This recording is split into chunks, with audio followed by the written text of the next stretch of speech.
Reportagem chegando aqui e a gente abre espaço para a nossa manchete principal neste momento, uma baita reportagem de investigação aqui sobre contratos emergenciais da Prefeitura de São Paulo. É a reportagem do All Prime de hoje e que revela que pelo menos 223 de 307 contratos para obras emergenciais sem licitação na Prefeitura de São Paulo têm indícios de combinação de preços sem a disputa entre as empresas para obras como a contenção, por exemplo, de encostas, de rios, recuperação de passarelas, pontes, viadutos. Vamos até assistir um trechinho aí dessa reportagem em vídeo. Contenções de encostas e margens de córregos ou recuperação de pontes. Elas custaram 4 bilhões e 943 milhões de reais. Pelo menos 7 em cada 10 contratos para obras emergenciais feitas sem licitação na gestão do prefeito de São Paulo, Ricardo Nunes, têm indícios de conluio. Uma associação entre as empresas convidadas a apresentar propostas de preços que deveriam concorrer e não se associar entre elas. As obras emergenciais realizadas entre 2021 e 2023 são principalmente contenções de encostas e margens de córregos ou recuperação de pontes. Elas custaram 4 bilhões e 943 milhões de reais.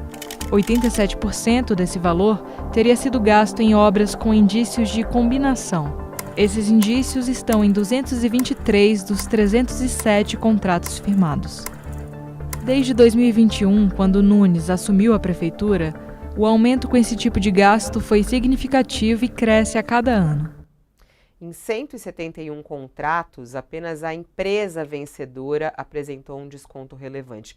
E os valores suspeitos de combinação somam esse valor aí que a gente acompanhou no texto. E as campeãs de contratos emergenciais para essas obras são três empreiteiras controladas pela mesma família, que é a BIB Engenharia, a BBC Construções e a Abicom Engenharia. Vamos até entender como funciona o contrato emergencial e sem licitação. Explica também nesse vídeo. Vamos assistir. Os contratos emergenciais sem licitação funcionam assim. A prefeitura envia ofícios para 3 construtoras. A empresa que oferecer o maior desconto entre as 3 leva o contrato e faz a obra. Esse desconto é dado no BDI. Nos casos com indícios de combinação entre empresas, o UOL identificou um padrão. Apenas uma das construtoras oferece o desconto BDI para a prefeitura. As outras apresentam desconto irrisório ou até mesmo recusam o convite para participar. Sem disputa, quem oferece o desconto sempre vence. Parece haver uma competição, mas não há. É o que o CAD, Conselho Administrativo de Defesa Econômica, chama de estratégias para dar aparência de competitividade. A gente está com o Thiago Erdi, que é um dos autores dessa ampla reportagem. Acho que é uma reportagem muito interessante, até quem abre a página do UOL, você tem até os detalhes de como essa reportagem foi feita, né? Como é que chegaram a esses números e a esse balanço. Eu acho extremamente importante para a gente entender os bastidores da administração pública. O Thiago já está aqui conosco. Olá, Thiago. Bom dia, parabéns pela reportagem. Bom dia, Fabiola. Obrigado pelo convite. É um prazer estar aqui com vocês.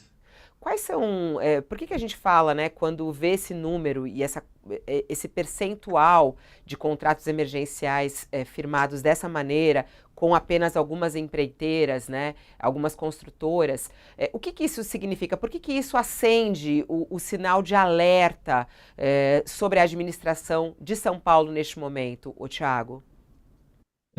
Fabiola, eu acho que é uma ótima pergunta, né? A primeira coisa, a gente começa a fazer essa matéria porque observa-se que há uma decisão da prefeitura de colocar muitos recursos nessas obras emergenciais. São as obras que se referem a casos onde você tem uma encosta que está desmoronando, colocando em risco a vida das pessoas, obras que de fato demandam uma ação importante do poder público para resolvê-las, mas que poderiam ser feitas de outra forma, dentro de um planejamento, dentro de uma licitação. Então, você tem um córrego com várias encostas com problema, você licita uma obra para ali fazer uma intervenção definitiva para resolver aquele problema. E a gente observou que a Prefeitura de São Paulo abriu mão dessa decisão para tomar outra decisão, para não vamos fazer as obras emergenciais, e aí você vai ter até uma matéria interessante da Folha de São Paulo desse fim de semana, não sei se vocês chegaram a ler, tratou especificamente desse ponto da vida das pessoas, onde você tem várias obras que acontecem no mesmo córrego e várias empresas sendo contratadas para fazer cada uma dessas obras. E aí, quando e dois colegas do UOL, o Pedro Canário e o Rafael Neves, né, em equipe, dividimos os contratos que haviam disponíveis, para vamos tentar entender como isso acontece, como que é feita essa contratação, a escolha dessas empresas. A gente se deparou com essa surpresa, tá? A gente não sabia que havia essa combinação entre empresas. A gente via que havia algo estranho nessa decisão da prefeitura de fazer essas obras compartimentadas, em vez de fazer uma grande licitação. E aí, quando a gente vai verificar os processos administrativos, escolheu 20 processos, tá? Os mais caros, para você entender como a gente fez. E aí, nos mais caros, já havia esse padrão, no mapa deles. Esse padrão onde uma empresa apenas oferece desconto à prefeitura e as outras não oferecem desconto ou simplesmente ignoram. Era como se a gente fosse olhando a cada processo, a gente sabia o que ia encontrar e encontrava. Aí ampliamos para 50 mais caras e aí falamos, não, vamos ter que ver isso no todo. Aí nas 307 a gente chegou nesse número de 223 com esse padrão, que indica, a gente consegue dizer exatamente por que essas empresas agem dessa forma, para onde vai esse dinheiro, se ele é bem gasto, mas é um indício de que quando aquele processo começa, já se sabe quem vai levar, já se sabe qual vai ser a empresa que vai realizar aquela obra e compromete-se algo que é importante, né? Que é a disputa de preços entre empresas que vão pra levar isso para a população. Bom, a reportagem procurou, né, claro, a prefeitura para explicar isso. O prefeito preferiu não falar, né, a assessoria encaminhou para um secretário explicar exatamente. Vocês, inclusive, ouviram, né, o secretário de Infraestrutura Urbana e Obras, o Marco Monteiro. Vamos até assistir esse trechinho do vídeo e da reportagem, ele falando sobre esses contratos. Vamos supor que seja alguma coisa nessa linha que você está. As empresas conversam ou não tem interesse de pegar e de alguma forma elas conversam. A questão é o que você pode fazer para controlar isso. E é aquilo que a gente diz, eu acho que é nossa obrigação sempre, né, e entendendo a dinâmica das coisas para evitar. Como eu digo, o mais fácil seria pegar e indicar uma e pronto. Né? Porque a gente tem tentado tomar cuidados para a gente ter instrumentos de fazer um controle melhor dessas situações de contratação. Como é que ficou? Ele disse que eles vão investigar, vão explicar, vai ter algum tipo de investigação sobre isso ou não? Quando vocês questionaram a prefeitura, houve uma surpresa, né, da descoberta disso. É interessante, Fabiola, a fala dele, ele traz um ponto que algumas pessoas devem se perguntar, né? É um contrato de licitação. Então, o contrato de licitação, você pode escolher uma empresa para realizar o contrato. De fato, é assim, a obra emergencial, ela demanda uma ação rápida, você não vai ter um processo, né, licitatório longo para resolver aquele problema pontual. Só que a lei determina que todo contrato público você deve ter um debate sobre o preço, deve se justificar o preço. Então, a prefeitura criou um método que, bom, vamos fazer convite a três empresas em busca do menor preço, do melhor desconto. Então, esse processo não pode ser fraudado, ele não pode ser falso, né? Ele deve ser um processo limpo. E o secretário, quando levamos para ele os nossos achados, as descobertas da investigação jornalística, ele se diz surpreso, disse que não esperava que aquilo acontecesse. Na verdade, ele ficou um pouco sem saber o que dizer, sabe, Fabiola? Porque ele não conseguiu, naquele momento, já determinar uma ação específica em relação a isso, mas disse: olha, eu vou verificar, vou ler a matéria de vocês, nós vamos verificar o que pode ser feito aqui dentro da prefeitura para melhorar esse processo. Né? É isso que ele promete fazer. Agora, já sabemos que o Ministério Público que já investiga essas obras, já temos informação de que vão também mirar a investigação atual deles nessa questão, da forma como as empresas se manifestam, então, enfim, ele vai ter o trabalho de tentar melhorar os processos, mas também tem que responder pelo que aconteceu. É porque há indício aí de que alguma coisa errada se deu nesses contratos da Prefeitura de São Paulo. Ô, Tiago, depois que saiu a reportagem, que essa reportagem saiu agora de madrugada, né? a reportagem completa. Para quem abrir ali vai ver os dados, tem os gráficos, enfim, tem tudo. Tá muito bem feita a reportagem aqui, com os detalhes para que não haja dúvidas, né? Eu acho que é importante também porque estamos falando de algo muito sério neste momento. A gente está em meio a uma disputa fortíssima das eleições de São Paulo, então é algo que sempre levanta aí uma discussão sobre a gestão atual, né, que concorre à reeleição. Então, por isso a importância também desses dados estarem de maneira muito transparente aqui na página do UOL. Depois que saiu tudo isso, a prefeitura se pronunciou? Você chegou a hoje cedo falar com a assessoria? Eles quiseram se posicionar mais uma vez? Não? Ainda não, Ainda não. ainda não. Mas, enfim, é um tema que, dizendo aos leitores do UOL, que eu continuo observando que a gente vai continuar escrevendo sobre isso. A matéria de hoje é uma matéria que trata do principal achado da matéria, mas temos várias considerações sobre esses contratos que continuaremos escrevendo sobre isso e certamente esperando que a prefeitura traga mais esclarecimentos, né, sobre os fatos. É isso, Thiago, parabéns a você e toda a equipe do UOL que entrega hoje essa manchete aí. Muito obrigada e até a próxima. Obrigado, Fabíola. Um grande abraço. Bom, vamos para a análise desse episódio, né? Quando a gente vê tantos números, obras emergenciais, o que isso significa. Eu queria muito ouvir o Josias e o Thales sobre esse assunto. Até o Sakamoto já acabou de escrever, eu achei interessante como ele colocou aqui. Escândalo de obras emergenciais soa como uma espécie de bolsa empreiteira. Algumas pessoas até colocando aqui, falam, poxa, isso não pode ser um grande indício de corrupção na Prefeitura de São Paulo? Isso precisa ser investigado? Vamos lá, Josias, começo com você. O que significam esses números apresentados pelo Thiago Erdi e essa reportagem?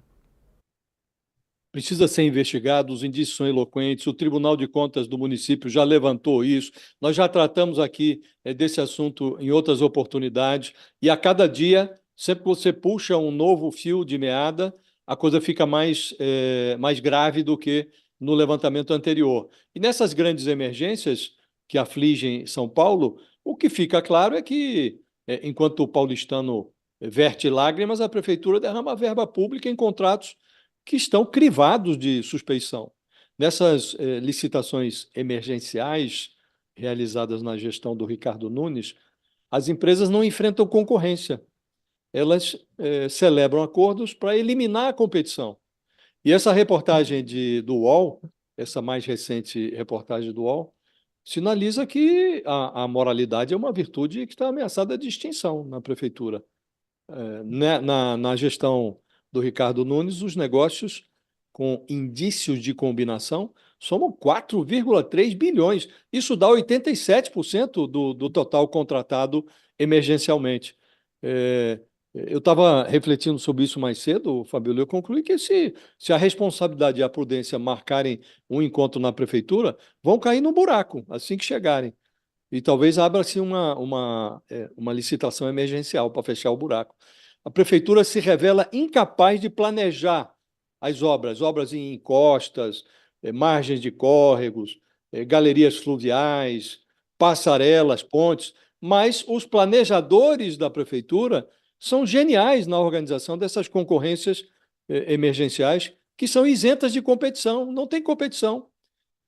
Então, o curioso é que o prefeito foi procurado e ele delegou as explicações a esse secretário municipal de infraestrutura, o Marcos Monteiro, que foi ouvido pela reportagem e se declarou surpreso. Não sei de onde vem tanta surpresa, porque já foram feitas várias reportagens sobre os levantamentos realizados pelo Tribunal de Contas. Isso não é novidade. Aí o secretário da prefeitura pergunta: o que se pode fazer para controlar isso? Ele pergunta: o que é que você pode fazer para controlar isso? Ele fala: nossa obrigação é tentar entender a dinâmica das coisas e tentar evitar. O bloqueio de negócios assim tão mal cheirosos, isso é uma obrigação da administração pública. E quando o Estado se limita a tentar evitar, se limita às tentativas para evitar o problema, aí mesmo é que a honestidade acaba caindo em tentação. Então, é um caso grave. Não é aceitável a alegação de surpresa, porque isso já foi abordado em outras reportagens, há levantamentos, cobrança do Tribunal de Contas, então não dá para alegar surpresa. E o que é surpreendente aqui, Fabíola, é que nunca se fala em anular os procedimentos, em suspender os pagamentos. A coisa é tocada pela Prefeitura como se nada tivesse sido descoberto sobre a falta de transparência e de competição nessas licitações. Então é tudo muito escandaloso. E é claro que esse é assunto explorado politicamente, né? Eu acho que está aí já algo que vira sendo alvo dos adversários políticos dele. Tabata Amaral, por exemplo, já colocou nas redes sociais a reportagem, inclusive do UOL, e falando, olha, essa é a prefeitura do Ricardo Nunes, 223 contratos emergenciais e 4 bilhões e 300 milhões de reais do bolso dos paulistanos simplesmente torrados em esquemas suspeitos de corrupção. Aqui ela fala, esquema suspeito de corrupção, comandados por um grupo que quer se perpetuar no poder a qualquer custo. Chega! São Paulo não pode mais permitir tanto absurdo. Está aqui a deputada federal Tabata Amaral, que é uma das pré-candidatas à Prefeitura de São Paulo. Guilherme Boulos ainda não se pronunciou sobre isso nas redes, estava procurando aqui, mas ainda não vi um pronunciamento dele. Isso vai ser explorado politicamente, Otales? O que essas informações e essa reportagem pesam contra Ricardo Nunes?